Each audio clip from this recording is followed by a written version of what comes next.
नमस्कार मित्रों, स्वागत है। बने रहिए बनारसी अंचल के साथ। तो सुपर 40 में फिर से सेकंड पेपर में पहला क्वेश्चन। तो सिंधु सभ्यता के बारे में निम्न में से कौन सा कथन असत्य है? नगरों में नालियों की सुदृढ़ व्यवस्था थी, व्यापार और वाणिज्य उन्नत दशा में था, मातृ देवी की उपासना की जाती थी, लोग लोहे से परिचित थे। तो जो कथन असत्य है वो है आपका डी, लोग लोहे से परिचित थे। ये नहीं था, बशर्ते नगरों में नालियों की सुदृढ़ व्यवस्था थी, व्यापार और वाणिज्य उन्नत दशा में था, मातृ देवी की उपासना की जाती थी। और जो विशेष दिया हुआ है मित्रों कि सिंधु सभ्यता के लोग लोहे से तो अपरिचित थे, परंतु उन्हें तांबा, जिसको आयस भी कहा गया है, उस धातु का ज्ञान था। नगर व्यवस्था उच्च कोटि की थी, नालियों की सुदृढ़ व्यवस्था थी, व्यापार वाणिज्य उन्नत दशा में था और मातृ देवी की उपासना करते थे। क्वेश्चन सेकंड, सैंधव सभ्यता के महान स्नानागार कहाँ से प्राप्त हुए हैं? मोहनजोदड़ो, हड़प्पा, लोथल, कालीबंगा। तो सैंधव सभ्यता के स्नानागार आपके प्राप्त हुए हैं ए, मोहनजोदड़ो। और ये जो बृहत स्नानागार है, इसके बारे में कह सकते हैं कि इसके उत्तर से दक्षिण की ओर लंबाई 54.85 मीटर तथा चौड़ाई पूर्व से पश्चिम की ओर 32.90 मीटर थी। इसके मध्य में स्थित स्नान कुंड 11.88 मीटर लंबा, 7.1 मीटर चौड़ा और 2.44 मीटर चौड़ी सीढ़ियाँ बनी हैं। और स्नानागार के फर्श का ढाल दक्षिण से पश्चिम की ओर है। कुंड के पूर्व में स्थित कमरे से ईंटों की दोहरी पंक्ति से बने एक कूप का भी अवशेष प्राप्त है, जो स्नानागार के लिए जल की आपूर्ति करता था। थर्ड, मूर्ति पूजा का आरंभ कब से माना जाता है? पूर्व आर्य, उत्तर वैदिक काल, मौर्य काल, कुषाण काल। तो मूर्ति पूजा का आरंभ आपका माना जाता है ए, पूर्व आर्य काल से। पूर्व आर्य काल में हड़प्पा वासियों ने संभवतः सर्वप्रथम मूर्ति पूजा आरंभ किया था। आर्यों के समय में मूर्ति पूजा का प्रारंभ उत्तर वैदिक काल से प्रारंभ हुआ माना जाता है। मौर्य काल भारतीय इतिहास में साम्राज्य निर्माण का पहला प्रयास माना जाता है। तो साम्राज्य निर्माण का पहला प्रयास मौर्य काल, और मौर्यों के शासनकाल से ही भारतीय इतिहास में एक निश्चित तिथि क्रम का ज्ञान भी होता है। और मौर्योत्तर काल में विदेशी आक्रमणकारियों में कुषाण वंश का महत्वपूर्ण स्थान है।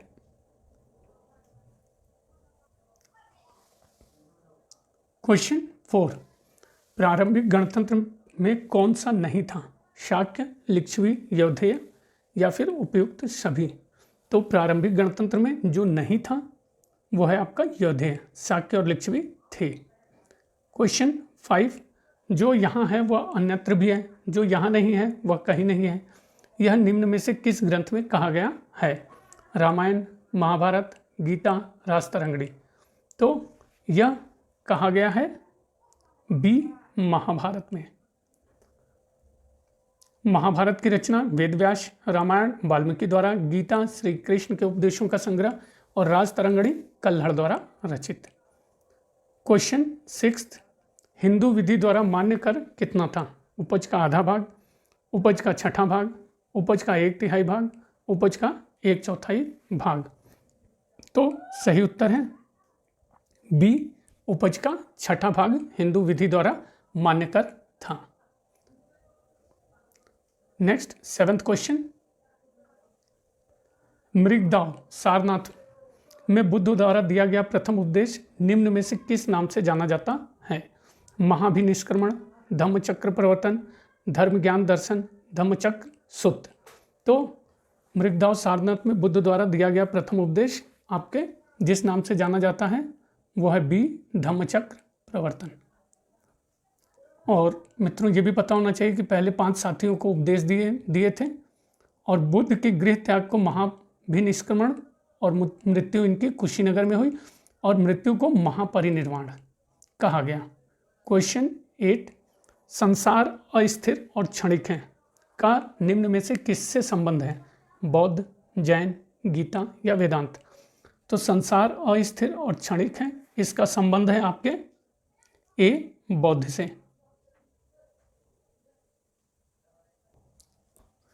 सर्वप्रथम महात्मा बुद्ध ने संसार को अस्थिर और क्षणिक कहा था, जिसे क्षणभंगवाद के या क्षणभंगुरवाद के नाम से जाना जाता है। प्रतीत समुत्पाद ही बुद्ध के उपदेशों का सार एवं उनकी संपूर्ण शिक्षाओं का आधार स्तंभ है। प्रतीत समुत्पाद का अर्थ है संसार की सभी वस्तुएं कार्य और कारण पर निर्भर करती हैं।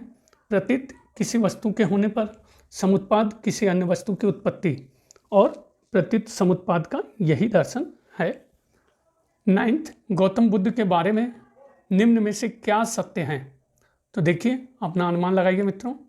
वे कर्म में विश्वास करते थे, आत्मा का शरीर में परिवर्तन मानते थे, निर्वाण प्राप्ति में विश्वास करते थे, ईश्वर की सत्ता में विश्वास करते थे। तो जो सही है वो है आपका ए। वे कर्म में विश्वास करते थे, आत्मा का शरीर में परिवर्तन मानते थे, निर्वाण प्राप्ति में विश्वास करते थे। क्वेश्चन नंबर 10, तुम्हारा अधिकार कर्म पर है, फल की प्राप्ति पर नहीं। यह निम्न में से किस ग्रंथ में कहा गया है? अष्टाध्यायी, महाभाष्य, गीता, महाभारत। तो यह कहा गया है आपके सी गीता में। क्वेश्चन 11, सुमेल करना है मित्रों, तो देख लीजिए। पाणिनि, वात्सायन, चाणक्य और कल्हड़, और पुस्तकों के नाम कामसूत्र, राजतरंगिणी, अष्टाध्यायी, अर्थशास्त्र। तो सही उत्तर ए है।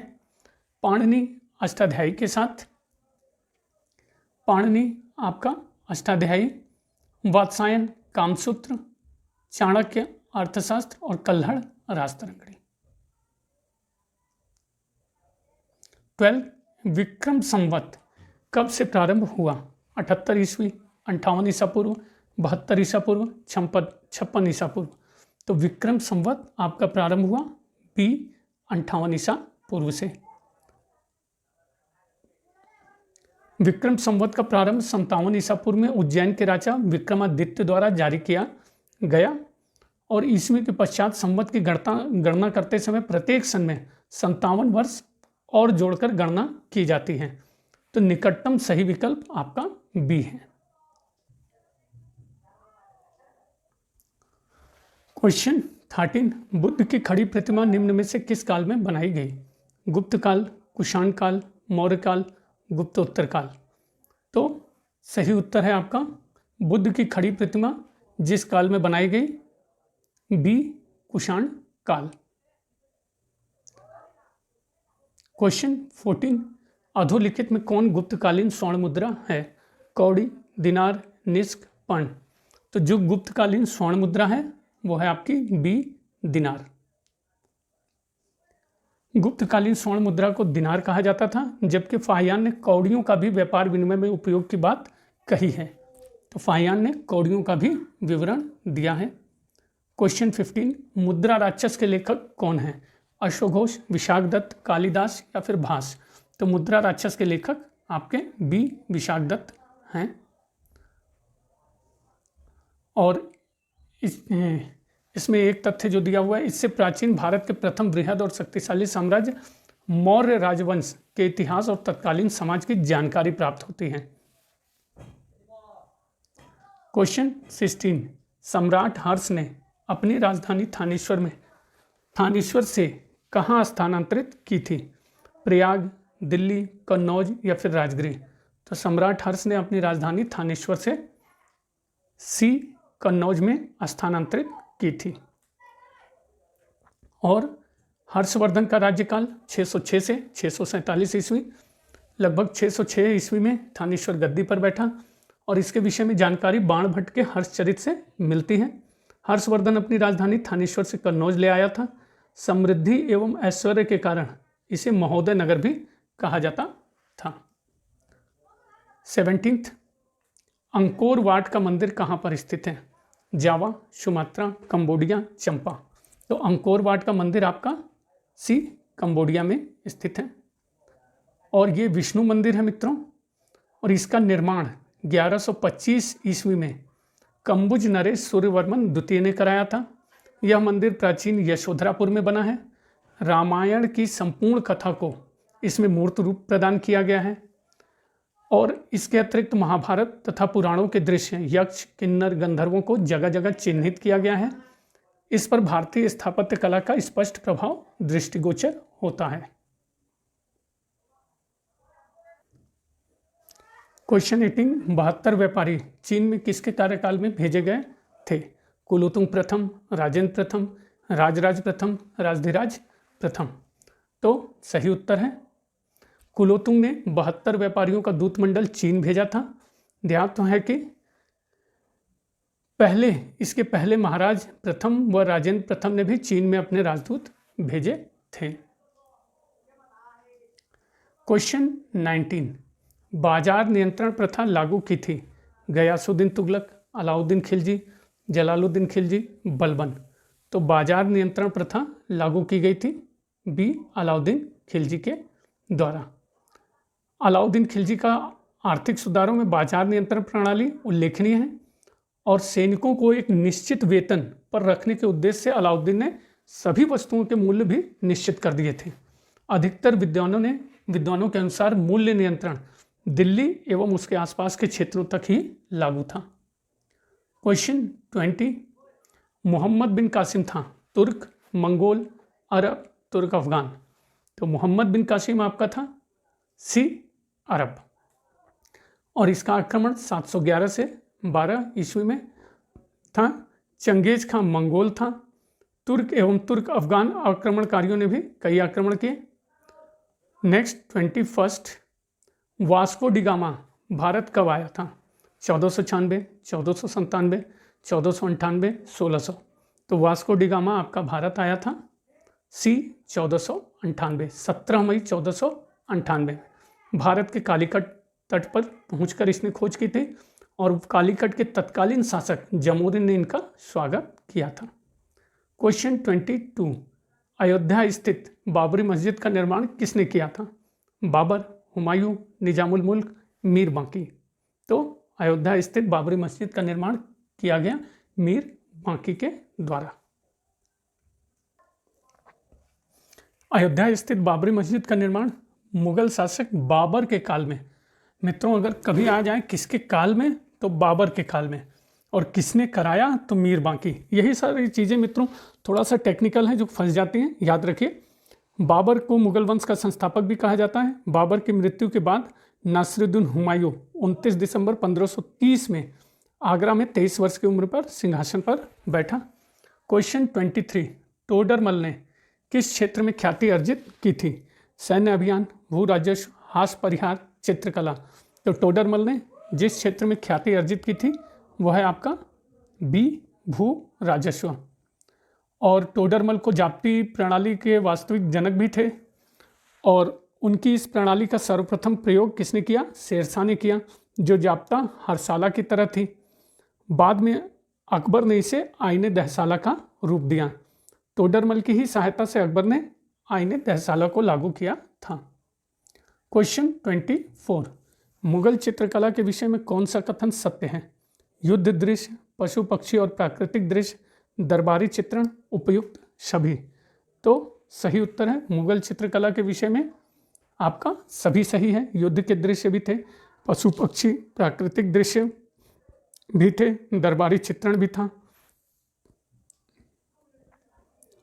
क्वेश्चन 25, मुगल काल में सेना का प्रधान निम्न में से कौन था? सहना-ए-पील, मीर बख्शी, वजीर, सवाहे निगार। तो सेना का प्रधान आपके था बी, मीर बख्शी। और यही सैनिकों के हुलिया रखना, वेतन देना, घोड़ों आदि की जांच करता था। मनसबदारों की नियुक्ति की सिफारिश भी मीर बख्शी के द्वारा होती थी। 26, अकबरकालीन सैन्य व्यवस्था आधारित थी। मनसबदारी, जमींदारी, सामंतवाद, आईने दहसाला। तो अकबरकालीन सैन्य व्यवस्था आपकी आधारित थी ए, मनसबदारी व्यवस्था। और मित्रों इसके बारे में जो कुछ विशेष है वो है कि अरबी भाषा के शब्द मनसब का शाब्दिक अर्थ पद है और मुगल कालीन सैन्य व्यवस्था पूर्णतः मनसबदारी प्रथा पर आधारित थी।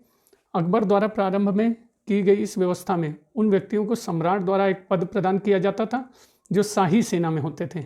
मनसब प्राप्त करने के उपरांत उस व्यक्ति का शाही दरबार में प्रतिष्ठा, स्थान एवं वेतन का ज्ञान होता था। संभवतः अकबर की मनसबदारी व्यवस्था मंगोल नेता चंगेज खां की दशमलव प्रणाली पर आधारित थी। 27 औरंगजेब ने बीजापुर की विजय कब की थी? 1685, 1686, 1687 या 1684? तो औरंगजेब ने बीजापुर की विजय प्राप्त की थी 1686 में। 1676 में बहादुर खान ने बीजापुर पर आक्रमण कर नलदुर्ग, गुलबर्गा पर अधिकार कर लिया। 1685 में आदिल शाही क्षेत्र पर कब्जा करना प्रारंभ किया। तभी 1686 में औरंगजेब स्वयं दक्षिण पहुंचा और उसने बीजापुर पर कब्जा कर लिया। 21 सितंबर 1687 में उसने गोलकुंडा पर भी अधिकार जमा लिया। 28 उपनिषद का फारसी में अनुवाद किस मुगल सम्राट के शासनकाल में हुआ? शाहजहां, अकबर, जहांगीर, औरंगजेब? तो उपनिषद का फारसी में अनुवाद जिस मुगल सम्राट के शासनकाल में हुआ? ए शाहजहां। उपनिषद का फारसी अनुवाद सिर्रे अकबर है, जो कि दारा शिकोह की रचना है। इसकी रचना किसके काल में हुई? शाहजहां के काल में। 29 शेर शाह सूरी का मकबरा स्थित है? आगरा, सासाराम, दिल्ली, औरंगाबाद? तो शेर शाह सूरी का मकबरा आपके स्थित है बी सासाराम। और ये कहाँ पे है? आपका बिहार में है। और ये मित्रों शेरशाह का ऐसा मकबरा है जिसको शेरशाह ने अपने जीवन काल में ही बनाया था। स्थापत्य कला बहुत अच्छी है और इसमें ये भी देख सकते हैं कि डमरू की शक्ल में दिखने वाले इस मकबरे पर हिंदू मंदिरों का प्रभाव भी देखा जाता है। 30 अकबर का मकबरा कहाँ पर स्थित है? सिकंदरा, आगरा, औरंगाबाद, फतेहपुर सीकरी? तो सही उत्तर है ए अकबर का मकबरा सिकंदरा में स्थित है। और इस मकबरे की योजना अकबर ने ही बनवाई थी, लेकिन अंतिम रूप से इसका निर्माण 1612 में जहांगीर ने करवाया था। पिरामिड के आकार के बने इस पंच मंजिले मकबरे की सबसे ऊपरी मंजिल का निर्माण संगमरमर द्वारा जहांगीर ने करवाया था। क्वेश्चन 31 मराठों के उत्कर्ष का निम्न में से कौन सा कारण नहीं है? तो नहीं को मित्रों याद नहीं रखना है, जो है उसको याद रखना है। धार्मिक चेतना, भौगोलिक सुरक्षा, राजनीतिक जागृति, उच्च नेतृत्व शक्ति। तो जो कारण है उत्कर्ष में वो आपका सी नहीं है, बाकी तीनों है।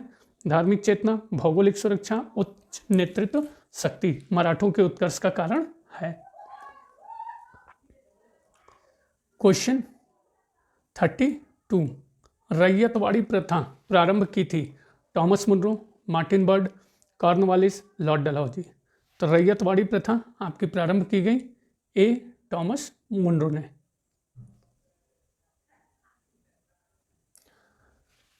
रैयतवाड़ी व्यवस्था में प्रत्येक पंजीकृत भूमिदार भूमि का स्वामी होता था, जो सरकार को लगान देने के लिए उत्तरदायी होता था।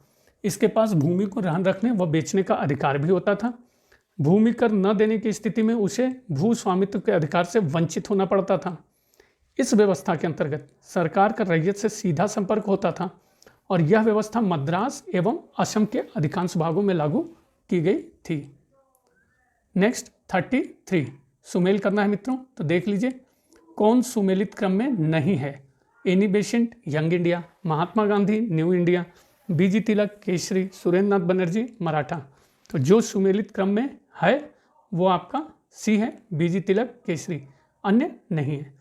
और केसरी मराठी में छपता था, मराठा अंग्रेजी में तिलक के द्वारा। यंग इंडिया महात्मा गांधी और न्यू इंडिया एनी बेसेंट का पत्र है।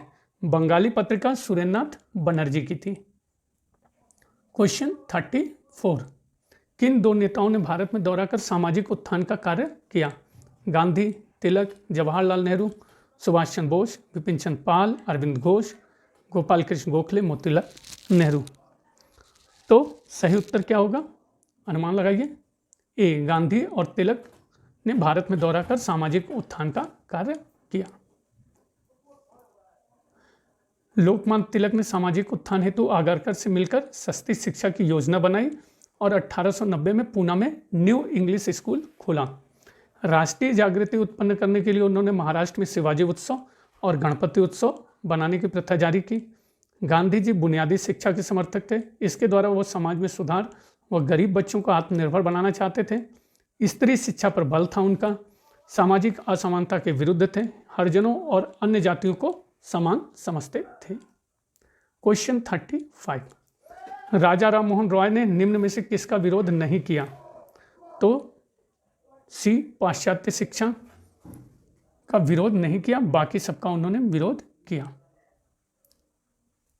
क्वेश्चन 36, शिक्षा के माध्यम के रूप में अंग्रेजी की वकालत किसने किया था?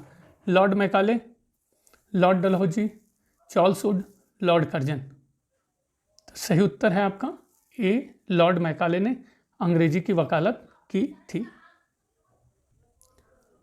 और मैकाले का एक पत्र भी था 1835 में। उसने एक वक्तव्य भी कहा था, भारतीय साहित्य यूरोप की एक अलमारी के लायक भी नहीं है। क्रम बनाना है मित्रों, देख लीजिए। रेगुलेटिंग एक्ट, सूरत की फूट, बंगाल विभाजन और मुस्लिम लीग की स्थापना। तो सही उत्तर है बी, मतलब पहले रेगुलेटिंग एक्ट, बंगाल का विभाजन, मुस्लिम लीग की स्थापना और सूरत की फूट। तो रेगुलेटिंग एक्ट 1773, मुस्लिम लीग की स्थापना 1906, बंग भंग 1905, सूरत की फूट 1907। सुमेल करना है मित्रों। बारदोली सत्याग्रह, चंपारण, कूका, लाल कुर्ती, इधर गांधी, राम सिंह, गफ्फार खां, सरदार पटेल। तो सही उत्तर आपके अनुमान से ए, बारदोली सत्याग्रह, सरदार पटेल, चंपारण आपका गांधी जी, कूका आंदोलन राम सिंह, लाल कुर्ती गफ्फार खां।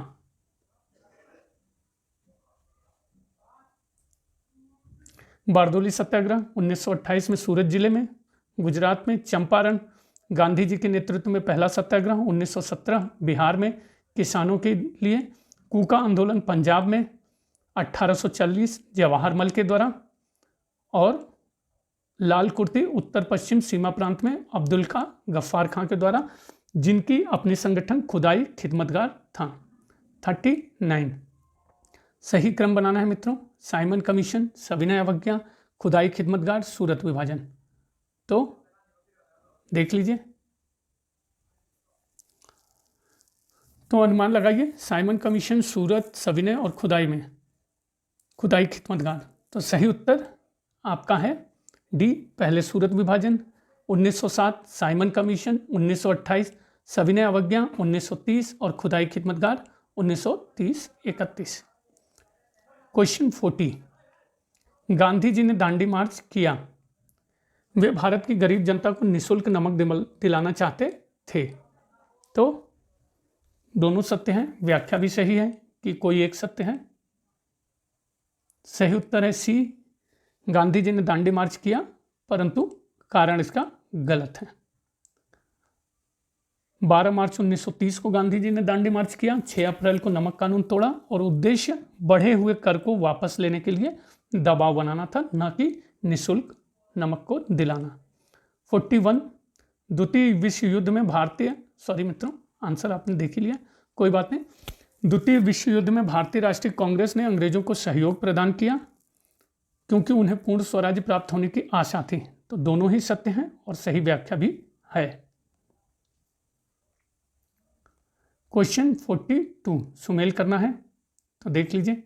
India wins freedom, run and ruins, young India और new India. Sunil Gavaskar, Abul Kalam Azad, Mahatma Gandhi, Annie Besant. तो सही उत्तर क्या है? सही उत्तर है आपका A, India wins freedom, Abul Kalam Azad, runs and ruins, Sunil Gavaskar, young India, Mahatma Gandhi, new India, Annie Besant. Question 43, Indian National Congress और मुस्लिम लीग के बीच मतैक्य का काल निम्न में से प्रदर्शित करता है। 1906 से 11, 1916 से 22, 1917 से 1921, 1940 से 46। तो यह काल है बी, 1916 से 1922। क्वेश्चन 44, ब्रिटिश पार्लियामेंट में चुना जाने वाला प्रथम भारतीय कौन था? रास बिहारी बोस, सुरेंद्र नाथ बनर्जी, दादा भाई नौरोजी या विट्ठल भाई पटेल। तो ब्रिटिश पार्लियामेंट में चुने जाने वाला प्रथम भारतीय सी दादा भाई नौरोजी। और नौरोजी 1892 में उदारवादी दल की ओर से फिन्सबरी से ब्रिटिश संसद चुने गए थे।